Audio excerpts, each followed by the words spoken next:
It's a particularly pleasure to follow Branko and Jamie, who I think have done a fantastic job of laying out these issues. As Branko said, the issues of inequality were largely disregarded by mainstream economists. I wrote about inequality in my thesis many years ago, and I published it in an article in Econometrica, which got much less reading than my recent article in Vanity Fair. And that article, which led to the book that's already, as I say, I won't be so crass to mention it, was called Of the 1%, For the 1%, and By the 1%. And I think that summarizes a lot of the last kind of remarks that Jamie was raising. I want to begin by, much of what I'm going to do is going to be complementing and amplifying what's already been said. There are many dimensions to inequality. There are the people in poverty, the increasing number of people in poverty, the hollowing out of the middle class that Branko talked about in the United States. And I'm going to focus more on the United States, although I'll have some remarks to make about other countries. And the increasing income at the very top. All of these have already been highlighted. What I want to emphasize is that with a picture of the distribution of income changing in this very complex way, very hard to summarize that in a single number. And that one really needs to keep in mind that numbers like the Gini coefficient or the Tile coefficient are really summary statistics, and you really want to look beneath the surface in the way that both Jamie and Branko have done in their exposition. I want to emphasize that while they've talked about income, there are many other dimensions of inequality that we ought to care about. Wealth, health, as two examples. Wealth inequality, inequality in ownership, is much worse than inequality of income.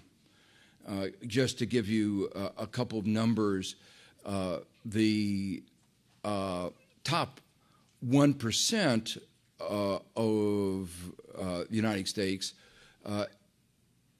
controls somewhere between 35 and 40% of all the wealth in the United States. And a number that has gotten a lot of resonance recently is that one family, the Walton family, who many of you know doesn't pay its workers very well and doesn't provide health insurance, has an amazing record of bad labor practices around the world. And the only thing they have excelled in, they have some good logistics, but they've also excelled in developing mechanisms of bribery, which they want to export now to India. That one family has as much wealth as the bottom 30 to 40% of Americans, which is testimony to the wealth of the top that's been emphasized and testimony to the lack of wealth at the bottom. The 1%, you've seen the change, but just to give you a feeling of, in terms of income, the income of the top 1% in the United States is around 20% of the total income. But the recession, much of the data hasn't been brought up.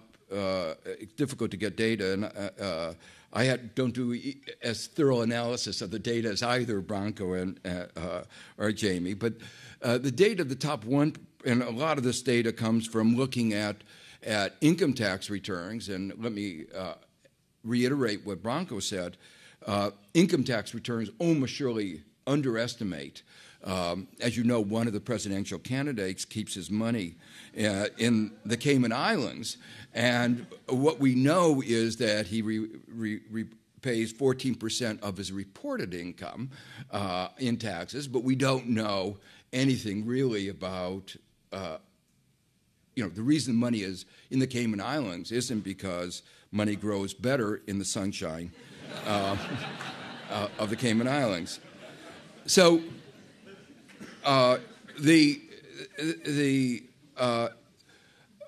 what's been happening to the top 1% has really been astounding in the aftermath of the recession. In the last couple of years, the top 1% has received 120% of the total gains in U.S. income. Think about that, what that means. 120%. That means they've gotten all the gain. Everybody else actually is worse off than they were, adjusted for inflation. The recession has also been very bad for wealth. Most Americans have most of their wealth in housing. Housing prices went down. Stock market went down but recovered, so that today the median, half above, half below, median wealth is back to where it was in the early 90s. And that means that all the gains in wealth in the United States have basically, over the past 2 decades, have gone basically to the top.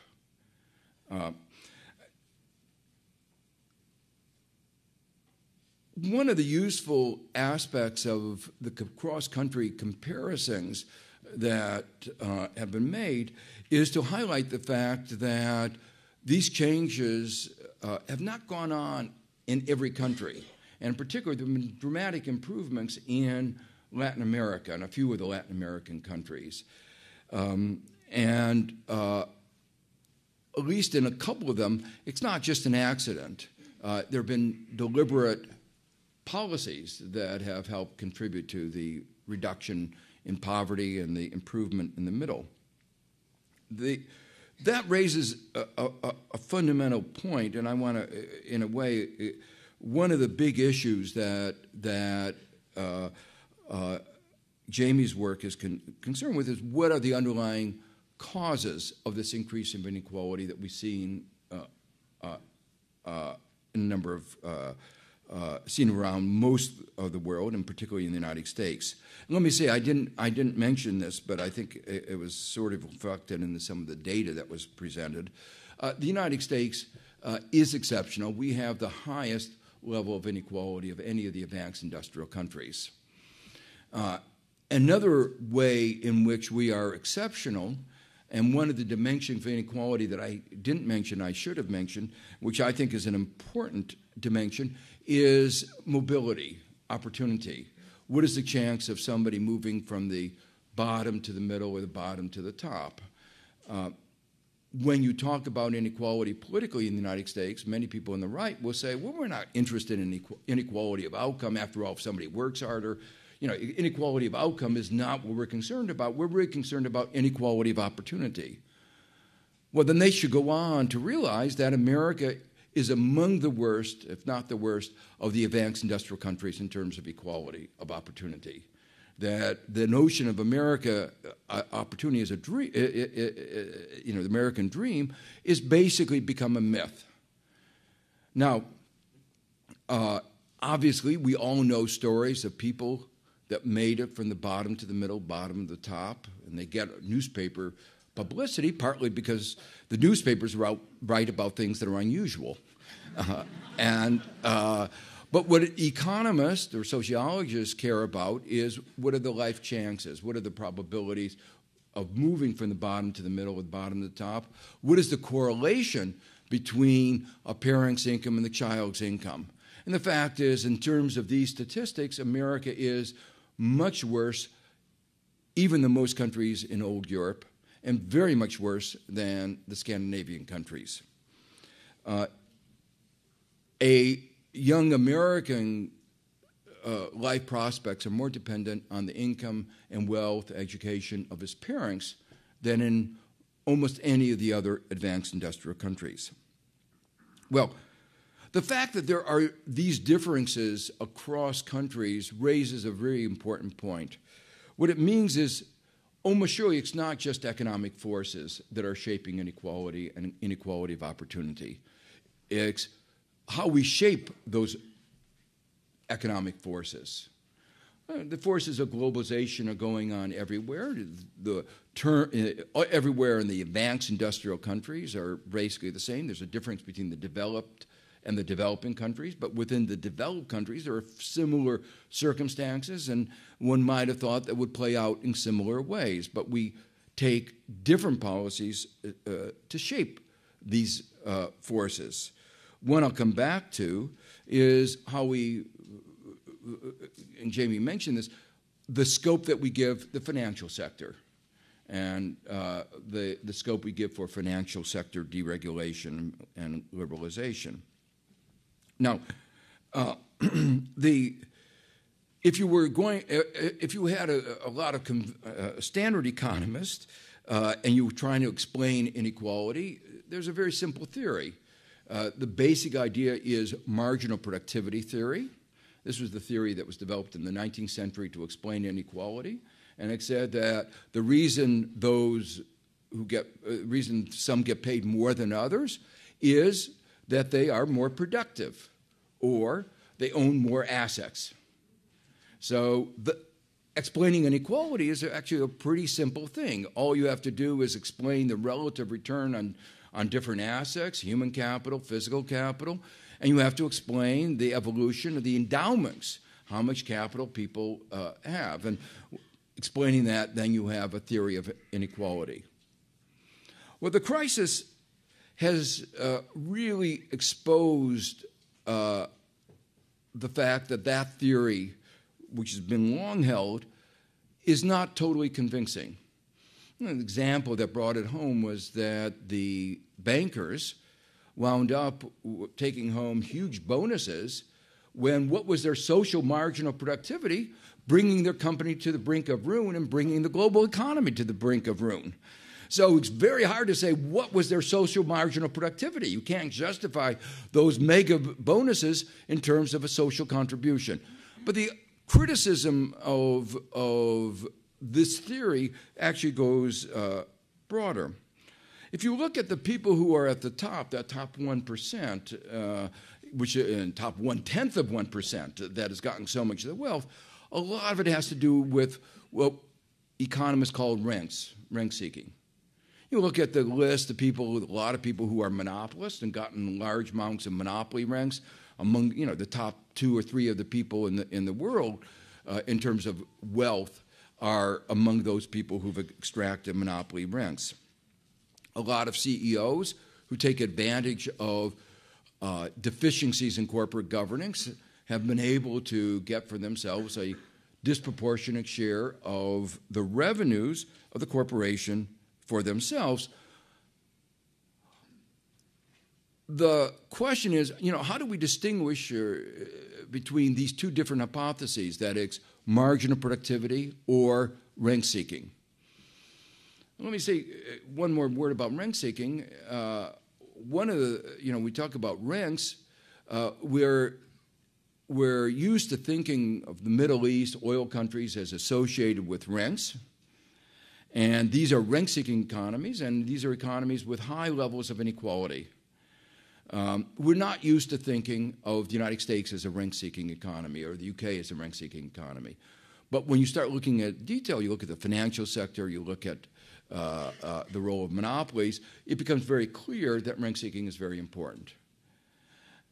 An interesting statistical study, a way of trying to discriminate among these alternative hypotheses, is to ask the question, what happens when you raise the tax on the top 1%? And some Emmanuel Saiz at Berkeley and 2 of his co-authors have actually asked that question and looked at what the consequences are. If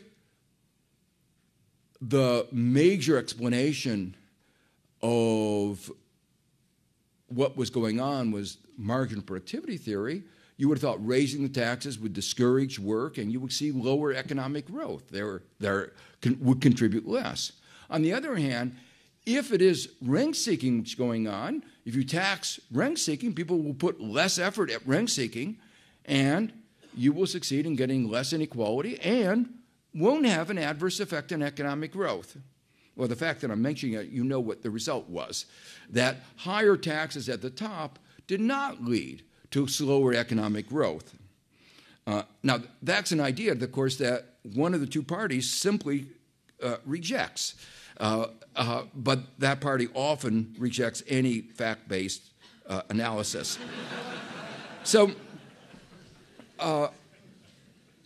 let me move on to the question, which I think is a really one of the central questions, is why should we be concerned about inequality? I think there's an important moral issue involved in inequality, but I wanted to, the title of my book, The Price of Inequality, was to emphasize that we're paying a high economic and political price for this inequality. Jamie emphasized one aspect of this, which is instability. And the way he put it was that the inequality and instability are both two sides of the same coin, namely financial market deregulation, which contribute to inequality and contributed to instability. I think there's a lot of truth in that. I want to describe another mechanism by which inequality contributes to instability. And let me just say, there is now an increasing consensus among the economics profession that there is this kind of relationship between inequality and instability. The IMF, which has traditionally not been, you might say, left-leaning, their research has highlighted the relationship between inequality and instability. And so important have they come to believe this is that Christine Lagarde, in her keynote address at Davos, stressed the importance of inequality and the implications for inequality for instability.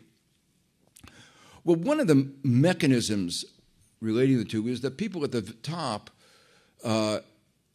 don't consume as much, a larger fraction of their income as people at the bottom and middle. People at the bottom in the United States were basically consuming 100% of their income, partly because their income was so low that to get by they had to consume 100%. But the fact is at the top you consume, that your savings rate were 15%, 20%.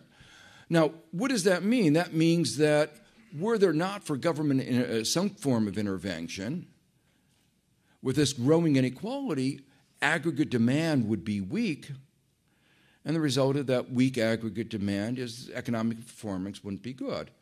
Now, the Fed, responding to what would otherwise have been weak demand, did something that was not the best solution, but it was a temporary palliative, namely lowered interest rates and deregulated. It didn't implement use the regulatory power, for instance, that it had over mortgages. And the result was that it succeeded in creating a bubble. That bubble helped Americans whose income was going down to feel quite good about themselves. And not only to feel good about themselves, to spend. In fact, the bottom 80% of Americans were, in the period 2003 to 2007, before the crisis, were spending about 110% of their income. Now, that was clearly not sustainable. And obviously, when the bubble broke, so did that demand. And savings, the average savings rate out of household income, which had been zero, went up, and the economy became much weaker. So this pattern of an association between instability and inequality has many dimensions, and it can play out in many ways, but I want to emphasize, I think that's one of the reasons we should care. There are a couple of others I will mention just very briefly. One of them relates to the inequality of opportunity that I mentioned before. The consequence of inequality of opportunity means that if you have the misfortune of choosing the wrong parents, that means the likelihood is that you will not live up to your potential, that you won't get the education that would enable you to fully live up to your potential. In fact, it's even worse.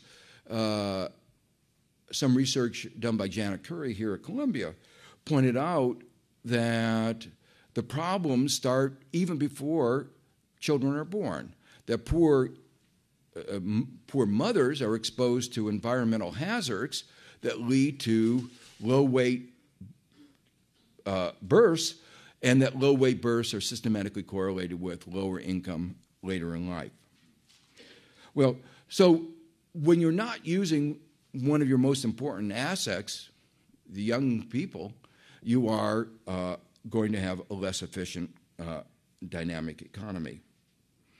A third way in which inequality, in the way that it's created in America and the extent to which it's created in America, undermines our economy is that so much of it is related to rank-seeking. And the nature of rank-seeking is that it leads to a less efficient economy. Monopoly, the way you get income from monopoly is reducing production, curtailing production, so that monopolies, other forms of rank-seeking, are really bad for the economy. When America's bloated financial sector were absorbing 40% of all corporate profits, you knew that we were having a distorted economy. The financial sector is supposed to be a means to an end. It's supposed to be a servant of the rest of the economy. But it was actually taking money from the rest of the economy. So that's a third way in which it's bad for our economy. And the final one I want to mention is related to the politics. Public investment is really important for economic growth. Public investment in education, I mentioned that before. Public investment in research and R&D, the basis of most of the innovations that have transformed our economy is basically government support. The internet, DNA, transit, you go down the list, it's all been, the basic research has been funded by the government. So public investments are really necessary for a well-performing economy. Same thing, infrastructure. So these public investments are really important. But when you have a very divided society and the kind that we have, it's hard to get a consensus around these kinds of public investments. In particular, when you have a lot of inequality, those at the top worry that you will use political process to make them pay their fair share of the taxes. Even worse, you could ask them promote public policies of redistribution. But we're not even talking about redistribution. We're just asking people to pay their fair share of the taxes. And these taxes, just to give you one example of how these interplay, the provisions of our tax code which say that speculators are taxed at 15%, now it's going to be 20%, much lower than people, half the rate of those who work for a living, diverts resources from productive activities working into speculation, leading both to a more unstable economy but also a less productive economy. So, but in doing that, there are less resources to be put into these kinds of public investments. So the bottom line of what I'm trying to emphasize here is that societies that are very divided, hard to get the consensus around the investments that are necessary for a dynamic economy. And so it's not a surprise that you get high levels of investment in a dynamic and stable economy in the Scandinavian countries, and that as your countries get more divided, it's harder to get the support for these kinds of investments in the United States. Well, let me end on asking a couple of notes of is there hope? Now, in my mind, this inequality is not inevitable. And one of the reasons you want to talk about what are the underlying forces that lead to inequality is you want to know which of these can we easily or in principle combat. So, for instance, one of the forces that we haven't talked about that almost surely has contributed to a lot of inequality is the weakening of unions. Another force that is harder to deal with is changes in social mores. It used to be that, and in other countries it still is, a notion that a CEO should get paid more than, say, 30 times or 10 times that of an average worker was viewed to be sort of outrageous. But United States, it moved from 30 to 300 to 1,000 times. So the changing in social mores of what are acceptable pay, what is acceptable inequality within a firm, have been, at least in some interpretations, an important source of a change in the degree of inequality. Not to say that unemployment and other forces are also important, but these changes in social mores are. There are economic forces that are also important. There are if you have a traditional Federal Reserve Board that says we're only going to focus on inflation and not care about unemployment, then you're likely to wind up with more unemployment, and more unemployment, as Jamie pointed out, is more likely to be associated with more inequality.